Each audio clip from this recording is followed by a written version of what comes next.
Hi guys, what's up, welcome back to today's video. This is Sonia and you are watching Sovik's vlog. So guys, आज की video में मैं आपको बताने वाली हूँ कि न्यूबॉर्न बेबी का पासपोर्ट आप कैसे अप्लाई करेंगे अगर आप ऑस्ट्रेलिया में रहते हैं और आपका जो बेबी है वो ऑस्ट्रेलिया में बॉर्न हुआ है। हमारे केस में ये था कि सोविक जो है वो ऑस्ट्रेलिया में ही बॉर्न हुआ था और उस टाइम पर हम लोग स्टूडेंट वीज़ा पर थे, मतलब विक्रांत स्टूडेंट वीज़ा पर थे और मैं डिपेंडेंट वीज़ा पर थी।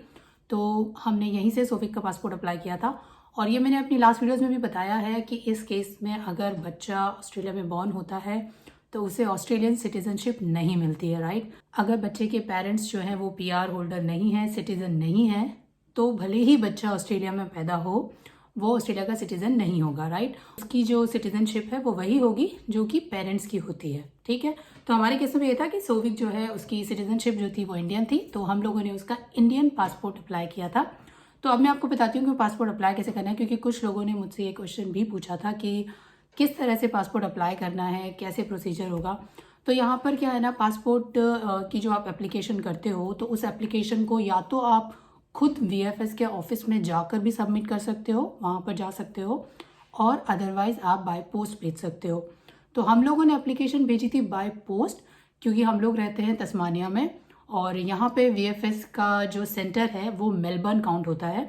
तो मेलबर्न हम लोग जाना प्रेफर हमने नहीं किया एक्चुअली, तो हमने एप्लीकेशन जो है वो पोस्ट की थी।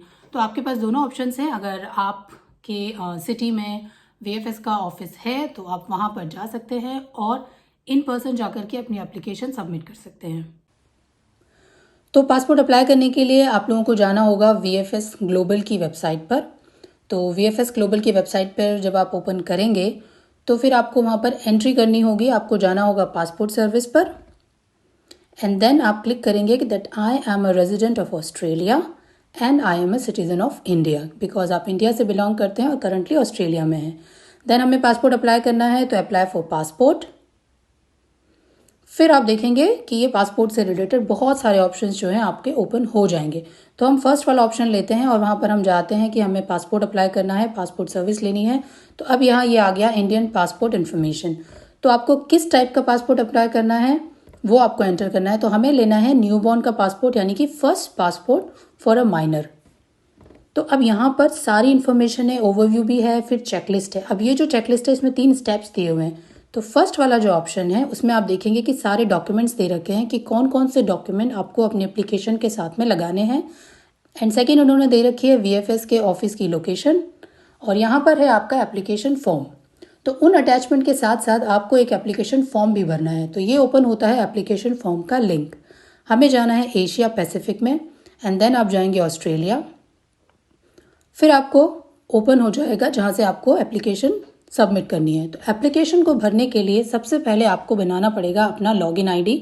तो आपको रजिस्टर करना होगा। रजिस्टर करने के लिए सिंपल डिटेल्स हैं, आपको अपनी डिटेल भरनी है, बेबी की डिटेल्स आपको नहीं भरनी है कि दैट करंटली आप ऑस्ट्रेलिया में हैं, आपका नेम, आपका डेट ऑफ बर्थ, ये सारी डिटेल एज अ पेरेंट अगर आप भर रहे हैं तो मदर या फादर कोई भी अपने नाम से लॉगिन आईडी बना सकता है और फिर ये डिटेल्स फिल कर सकता है। आपका लॉगिन आईडी इमीडिएटली ही क्रिएट हो जाता है, उसके लिए आपको वेट करने की कोई ज़रूरत नहीं है। और जब आपको अपना लॉगिन आईडी मिल जाएगा तो फिर आप अपना लॉगिन आईडी और पासवर्ड डालिए। आप चाहें तो अपनी एप्लीकेशन को ट्रैक भी कर सकते हैं। जब आप एप्लीकेशन सबमिट करते हैं तो आपको एक रेफरेंस नंबर मिल जाता है। तो वो रेफरेंस नंबर डालने के बाद और अपनी डेट ऑफ बर्थ डालने के बाद आप अपनी एप्लीकेशन को ट्रैक कर सकते हैं। तो जो भी प्रोसीजर हुआ होगा वो आपको इन्फॉर्म हो जाएगा। पासपोर्ट एप्लीकेशन के साथ हमें कुछ डॉक्यूमेंट्स अटैच करने होते हैं। तो फर्स्ट तो आप लोगों को अटैच करना होता है पेरेंट्स का पासपोर्ट डिटेल्स। तो उसमें आप लोगों को पासपोर्ट की कॉपी लगानी होती है। जितने भी पासपोर्ट के पेजेस हैं, फ्रंट पेज, लास्ट पेज, और अगर किसी पेज पर स्टैम्प है वीज़ा की तो वो सारे पेजेस आपको लेने होते हैं। एंड सेकंड आपको लगाना होता है आपकी वीज़ा की कॉपी। तो जो भी वीज़ा आप होल्ड करते हैं उसकी जो डिटेल्स है वो आपको लगानी होगी, और ये पेरेंट्स की डिटेल लगेंगी, यानी कि मदर फादर दोनों की ही डिटेल्स आपको लगानी है।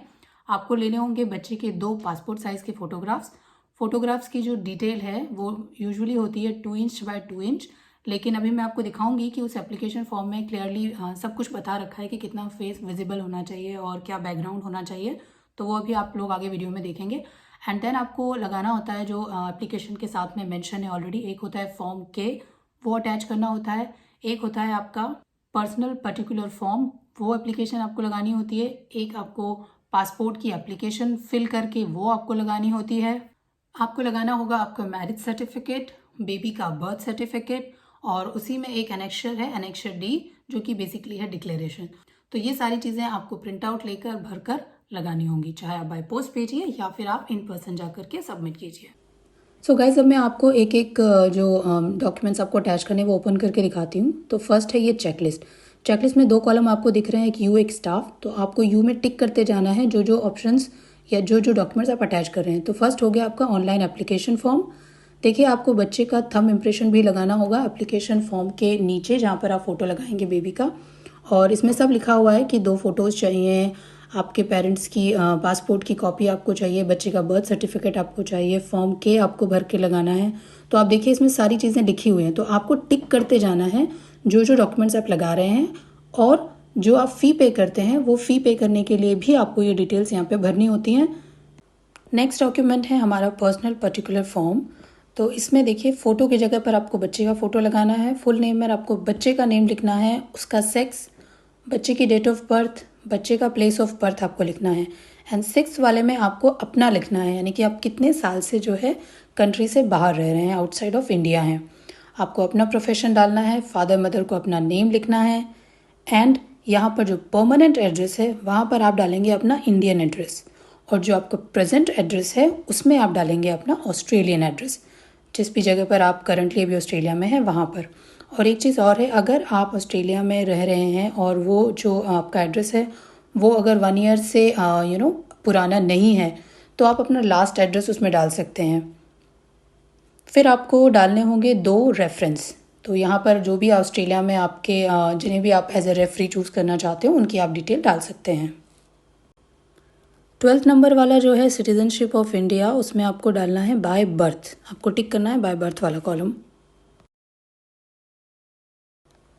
नेक्स्ट डॉक्यूमेंट है हमारा फॉर्म के। तो अब मैं आपको ये दिखाती हूँ इसमें क्या डिटेल डालनी है। तो इस फॉर्म के में आपको बच्चे का नेम लिखना है, बच्चे का डेट ऑफ बर्थ और प्लेस ऑफ बर्थ आपको डालना है, बच्चे का आपको सेक्स डालना है, मेल और फीमेल, बच्चे की आपको लगानी है फ़ोटोकॉपी ऑफ बर्थ सर्टिफिकेट, उसमें आप डेट लिख दीजिए किस डेट पर वो इशू हुआ था। एंड यहाँ पर फादर और मदर को अपनी डिटेल लिखनी है, उनका पासपोर्ट नंबर, पासपोर्ट की इशू डेट, एक्सपायरी डेट और किस अथॉरिटी ने पासपोर्ट इशू किया है।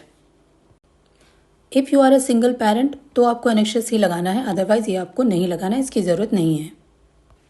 अब हम आते हैं एनेक्शर डी पर। तो एनेक्शर डी में आपको इनिशियल में अपनी डिटेल डालनी है, फिर आपको बच्चे की डिटेल डालनी है, उसका birth of place and date of birth आपको डालनी है, और नीचे मदर और फादर को अपने सिग्नेचर्स करने हैं। नाउ नीचे देखिए इन्होंने लिखा हुआ है कौन कौन से VFS की लोकेशन है। तो जैसे मैंने आपको बताया था तस्मानिया के लिए ये है, मेलबर्न लोकेशन है हमारे लिए, इसीलिए हमने मेलबर्न पोस्ट किया था।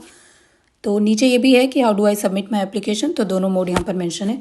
अब मैं आपको बताती हूँ, देखिए ऊपर ही लिखा हुआ है इन्होंने फ़ीस के बारे में भी थोड़ी सी इन्फॉर्मेशन दे रखी है। तो फीस एंड चार्जेस पर अब हम लोग आते हैं। तो ये फ़ी कैलकुलेटर, इनिशियल में देखिए आपको सिर्फ अपनी डिटेल्स डालनी है, जो भी आपकी फ़ी कटनी होती है ना वो कट जाती है। इनिशियल में आपको कुछ भी पे एसएच नहीं करना होता है। यहाँ इन्होंने इमरजेंसी प्रोसेसिंग फ़ी मेंशन की हुई है, दैट इज़ $88।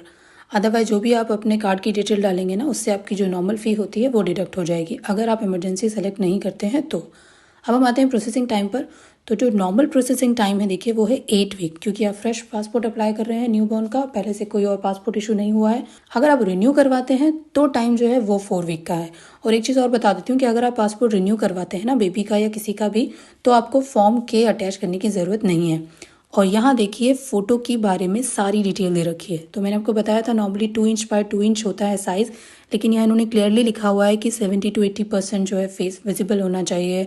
और भी जो डिटेल्स हैं आप अच्छे से क्लियरली चेक कर सकते हैं। Now guys, if you want to book an appointment और आप इन पर्सन जाकर के अगर अपनी एप्लीकेशन सबमिट करना चाहते हैं तो यहाँ पर बुक एन अपॉइंटमेंट का लिंक है, आप उस पर क्लिक करके अपना अपॉइंटमेंट बुक कर सकते हैं। जो पासपोर्ट एप्लीकेशन फॉर्म है PSK की साइट पर, उसमें आपको 1 बाय 1 करके ना डिटेल एंटर करते जाना है। एक्चुअली उसका कोई क्लियरली पूरा फॉर्म नहीं आता है, आप 1 बाय 1 करके डिटेल एंटर करते जाएंगे एंड देन लास्ट में जब आप सबमिट करते हैं ना फिर आपको एक एप्लीकेशन फॉर्म मिलता है। तो वही एप्लीकेशन फॉर्म आपको अपनी एप्लीकेशन के साथ में जब फाइनली आप पोस्ट करते हैं या फिर इन पर्सन जाते हैं ना तो उसे लेके जाना होता है। तो बेसिकली वो डिटेल उनके पास पहुंच भी जाती है, लेकिन जब आप जाते हैं तब आपको भी वो एप्लीकेशन फॉर्म कैरी करना होता है। तो उसके बारे में आपको थोड़ा सा बता देती हूँ, क्योंकि उसका देखिए मेरे पास एसएच डॉक्यूमेंट नहीं होगी। मैंने आपको बताया कि एक एक चीज़ें आप एंटर करते जाइए और वो एज एन एप्लीकेशन आती जाती है। तो देखिए उसमें जहाँ पर एप्लीकेंट का डिटेल है ना, तो वो एप्लीकेंट आपका बेबी है।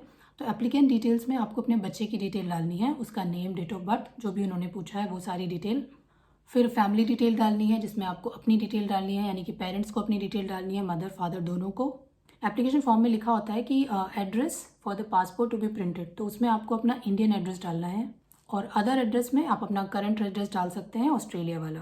इमरजेंसी डिटेल्स के अंदर पेरेंट्स को अपनी डिटेल फिल करनी है, और जो एप्लीकेशन फॉर्म है उसे दोनों पेरेंट्स को सिग्नेचर करके फिर सेंड करना होता है। सो गाइज, ये जो सारे डॉक्यूमेंट्स मैंने आपको बताए हैं, इन सारे डॉक्यूमेंट्स का आपको प्रिंट आउट लेना है और इन्हें फिल करना है, अपने सिग्नेचर करने हैं, और जहाँ पर बेबी का थंब इम्प्रेशन लगाना है वहाँ पर आपको लगाना है। एंड जो बेबी का बर्थ सर्टिफिकेट है वो लिखा हुआ है कि कॉपी जो है वो नोटरी से अटैच्ड होनी चाहिए, तो आप यहाँ पर भी उसे अटैच करवा सकते हैं।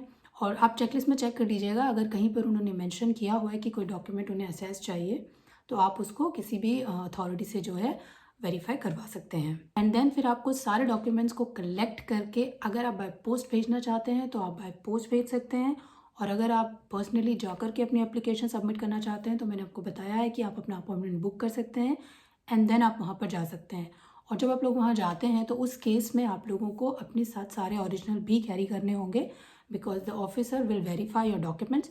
तो जो भी आप डॉक्यूमेंट्स की कॉपी अटैच कर रहे हैं ना, बेसिकली पासपोर्ट हो गया या बर्थ सर्टिफिकेट, मैरिज सर्टिफिकेट, तो ये सारे डॉक्यूमेंट्स आपको ओरिजिनल भी अपने साथ कैरी करने होंगे। सो that's all for the information guys. I hope आप लोगों को पता चल गया होगा कि ये फॉर्म आपको कैसे सबमिट करना है। And there is one more thing guys, कि आपको बेबी का जो पासपोर्ट है वो जल्दी ही अप्लाई कर देना चाहिए, बिकॉज अगर पासपोर्ट अप्लाई करने में डिले होता है, लेट्स से कि आप 1 ईयर के बाद बेबी का पासपोर्ट अप्लाई कर रहे हो, तो उस केस में आप लोगों को जस्टिफाई करना होता है, आपको मेंशन करना होता है रीज़न ऑफ द डिले, कि आप लोगों ने अभी तक 1 साल तक जो है बच्चे का पासपोर्ट अप्लाई क्यों नहीं किया है। पासपोर्ट एप्लीकेशन की जो फ़ी है एट द मोमेंट वो है $164, और जो बच्चे का पासपोर्ट इशू होता है वो इनिशियली में 5 साल के लिए इशू होता है, उसके बाद आपको पासपोर्ट रिन्यू करवाना होता है। अगर आपके कोई भी डाउट है एप्लीकेशन से रिलेटेड तो आप हमें कमेंट बॉक्स में लिखकर पूछ सकते हैं, and we will definitely try to answer all your queries. So that's all for today's video guys. I hope आपको वीडियो अच्छी लगी होगी। अगर आपको वीडियो अच्छी लगी है तो please like, share and subscribe our channel.